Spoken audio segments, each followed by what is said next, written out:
This video sponsor by பைமோட். இந்த ஆப்பில் நீங்கள் பர்ச்சேஸ் பண்ணக்கூடிய எல்லா ப்ராடக்ட்டும் உங்களுக்கு மலிவான விலையிலேயே கிடைக்குது.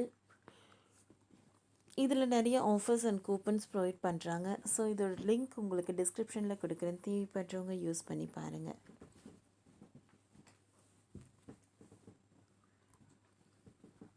கருத்தரிப்பில் செயற்கை நுண்ணறிவு தொழில்நுட்பம் கொலம்பியா ஆராய்ச்சியாளர்களின் புதிய சாதனை.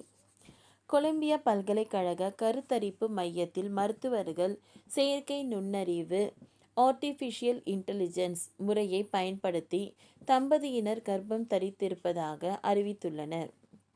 இந்த தம்பதியினர் கிட்டத்தட்ட 19 வருடங்களாக குழந்தைக்காக காத்திருந்தனர். இந்த சாதனை மூலம் மலட்டுத்தன்மையால் பாதிக்கப்பட்டவர்களுக்கு தீர்வு கிடைத்திருக்கிறது.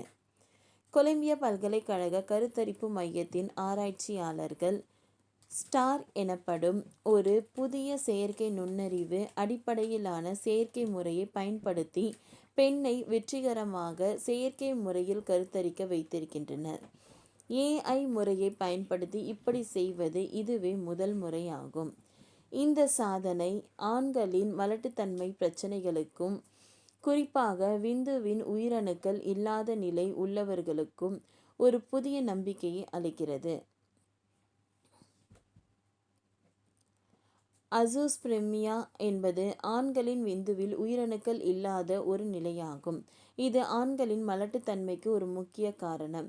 ஏனெனில் உயிரணுக்களே கருவை உருவாக்க அவசியமானவை. இப்படி இருந்தால் இயற்கையான கருத்தரிப்பு கடினமாக இருக்கலாம். ஆனால் வேறு இனப்பெருக்க தொழில்நுட்பங்கள் மூலம் குழந்தை பெற்றுக்கொள்ள முடியும். முதல் வகை விந்தணு தடை, அதாவது இனப்பெருக்க பாதையில் ஏற்படக்கூடிய அடைப்பு விந்தணுக்கள் வெளியேறுவதை தடுக்கிறது.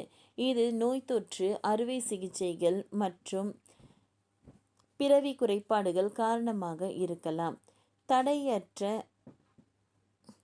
அசூஸ்பெர்மி விந்தணுக்கள் உற்பத்தி ஆவதில் ஏற்படும் பிரச்சனை காரணமாக ஏற்படுகிறது.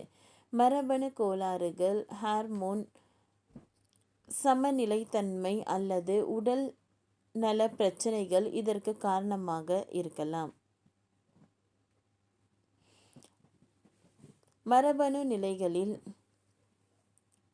கெண்டிஃபெல்டர்ஸ் சிண்ட்ரோமி என்ற சில மரபணு கோளாறுகள் விந்தணு உற்பத்தியை பாதிக்கலாம்.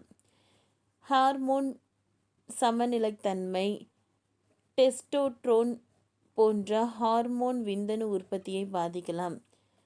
இனப்பெருக்க பாதையில் ஏற்படும் நோய் தொற்றுகள், விந்தணுக்கள் சேதப்படுத்தும் அறுவை சிகிச்சை முறைகள்.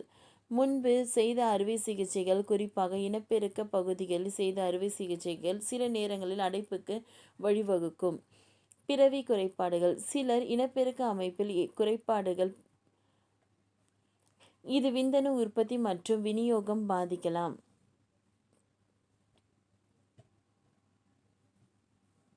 இந்த கண்டுபிடிப்பின் முக்கியத்துவம் மருத்துவ அறிவியலையும் மேம்பாடு தொழில்நுட்பங்களையும் ஒன்றிணைப்பதாகும். கிட்டத்தட்ட 20 ஆண்டுகளாக குழந்தைக்காக இயங்கிய ஒரு தம்பதியினர் வாழ்க்கையில் இது இரண்டாம் அற்புதமான மாற்றத்தை ஏற்படுத்தியுள்ளது.